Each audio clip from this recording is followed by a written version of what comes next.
안녕하세요, 팬들입니다. 비트코인 가격이 좋은 흐름 이어가지고 있는 가운데 이번 상승이 일시적인 반등, 데드캣 바운스라는 주장과 상승 초입이라는 엇갈린 주장이 나와주고 있습니다. 만약 데드캣 바운스일 경우엔 1년 이상 장기 보유자의 매도 물량이 나와줘야 했지만 그렇지 않은 걸 볼 수 있는데요. 오늘도 여러분들이 꼭 알고 계셔야 되는 내용에 대해 알려드릴 예정이니까 끝까지 시청하시길 바랍니다.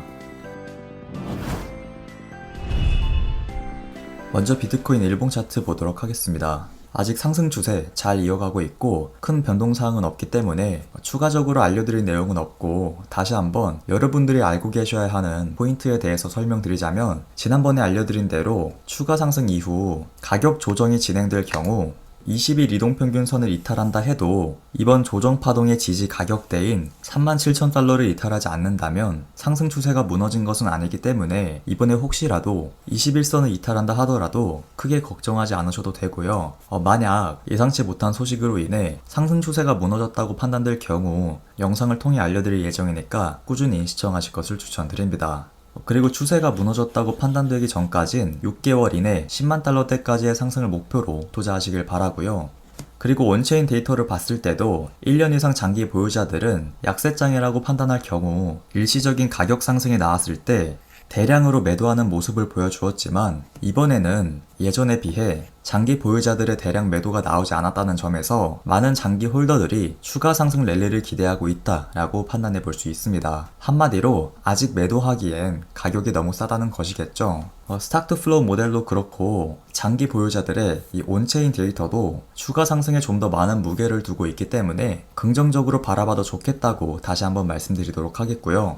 다음으로 알려드릴 소식은 우크라이나와 우루과이에서 암호화폐를 통한 결제를 합법화하겠다는 소식입니다. 여러분들이 암호화폐 관련 뉴스를 보실 때 미국이나 유럽이 아닌 다른 나라에서 나오는 소식들은 중요하게 생각하지 않는 경우가 있는데요. 최근에는 엘살바도르가 비트코인을 법정화폐로 채택하는 소식도 있었고, 비트코인 거래를 허용하지 않던 카자흐스탄 정부가 현재는 법정화폐를 통한 비트코인 거래를 허용한다는 소식도 볼 수 있었습니다. 물론 이런 나라들이 암호화폐 시장이나 글로벌 경제에 큰 영향력을 주진 않겠지만, 이런 소식들이 중요한 이유는 여러 개의 소소하고 작은 변화들이 모여서 큰 변화를 만들기 때문인데요. 지금 당장으로만 보면 우크라이나와 우루과이 정부가 암호화폐 결제를 허용했다는 소식이 별거 아닌 것처럼 보일 수 있겠지만, 이렇게 점점 더 많은 국가에서 암호화폐를 통한 결제를 합법화시킨다면 결국 비트코인은 달러를 대체할 수 있는 힘을 갖게 되는 것입니다. 국가 경제를 위해서라도 가치가 계속 하락하는 자국 화폐를 사용하는 것보단 전 세계에서 사용이 가능하고 가치도 지속적으로 상승하는 비트코인을 결제 수단으로 활용하는 것이 더 도움되기 때문에 우크라이나와 우루과이뿐만 아니라 앞으로 더 많은 국가에서 암호화폐를 통한 결제를 합법화시킬 것이라고 예측해 볼 수 있는데요. 사실 아주 오래전부터 달러를 대체할 수 있는 통화가 필요하다는 지적이 나왔었죠. 그때 비트코인이 달러를 대체할 수 있다는 말이 나오긴 했지만, 지금처럼 많은 기관들이 비트코인에 투자를 하지도 않았고 암호화폐 시장 규모 자체가 지금보다 훨씬 작았기 때문에 많은 사람들은 이 비트코인을 무시하는 경향이 있었는데요. 그러나 지금 시장의 모습을 보시게 되면 암호화폐 산업의 규모는 계속해서 커지고 있고, 글로벌 기관뿐만 아니라 이 국가에서도 암호화폐에 직간접적으로 투자하고 있다는 점에서 충분히 비트코인은 달러를 대체할 수 있을 것이라고 예측해 볼 수 있는 것입니다. 물론 비트코인이 달러의 자리를 100% 모두 빼앗는다는 것이 아닌, 말 그대로 이 비트코인이 달러를 대신할 수 있다는 것인데요. 그리고 비트코인이 이 달러를 대신할 뿐만 아니라 가격도 더 상승할 것이라고 말씀드릴 수 있는 이유는 돈 냄새를 가장 잘 맡는 글로벌 은행의 새로운 사업을 보면 알 수 있는데요. 영국에 본사를 둔 홍콩의 3대 은행인 스탠다드 차타드를 보시게 되면 작년 말 조디아 커스터디라는 자회사를 설립해서 기관 투자자들을 상대로 암호화폐 보관 서비스를 제공하겠다고 발표한 적이 있었습니다. 스탠다드 차타드에서 기관들을 상대로 커스터디 사업을 진행하는 이유는 앞으로 기관들이 현재보다 더 많은 규모의 암호화폐를 보유할 것이기 때문에 해당 커스터디 사업을 시작한 것이라고 하는데요. 현재 기관 투자자들이 보유하고 있는 암호화폐는 회사 자산의 약 9%밖에 되지 않는다고 합니다. 그러나 스탠다드 차타드에선 앞으로 기관들이 회사 자산의 9%가 아닌 훨씬 더 많은 비율을 차지할 것이라고 예상하고 있는데요.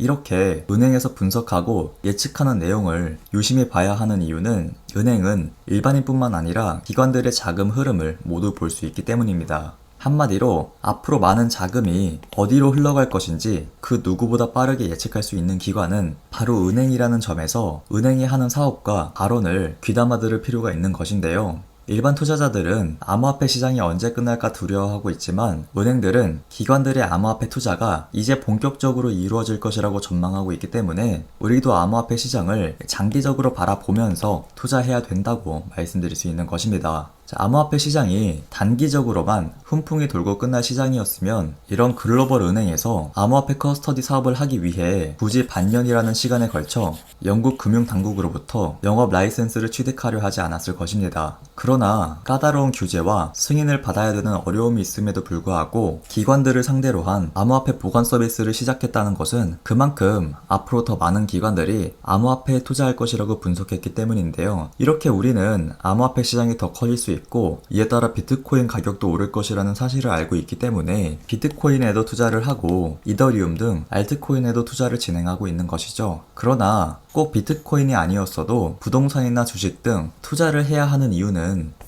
바로 인플레이션 때문이라고 말씀드릴 수 있는데요. 인플레이션이 뭔지 다들 알고 계시죠?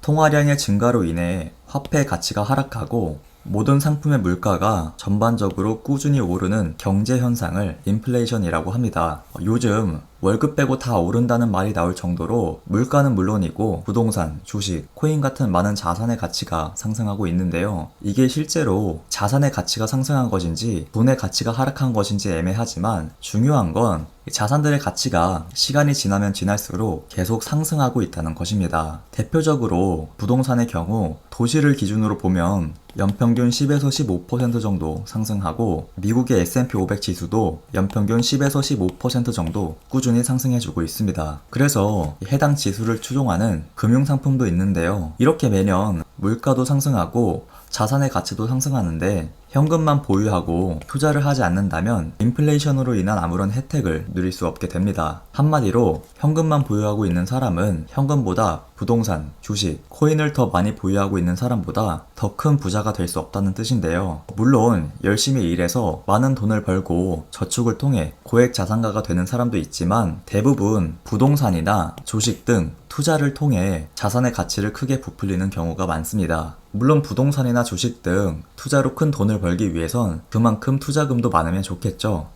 그러나 투자금이 많지 않아도 높은 상승률을 보여줄 수 있는 곳에 투자를 한다면 굳이 많은 투자금이 필요하진 않은데요. 그 높은 상승률을 보여줄 수 있는 시장은 바로 암호화폐 시장이라고 말씀드릴 수 있습니다. 이 가격도 가격이지만 암호화폐 산업 자체가 아직 시작 단계에 있다는 점에서 투자 가치가 높다고 판단할 수 있고 이렇게 높은 상승률을 보여줄 수 있는 시장에 투자해서 먼저 투자금 늘리고 나중에 투자금이 많아졌을 때 부동산이나 좋은 기업에 추가적으로 투자하실 것을 추천드리고 싶습니다.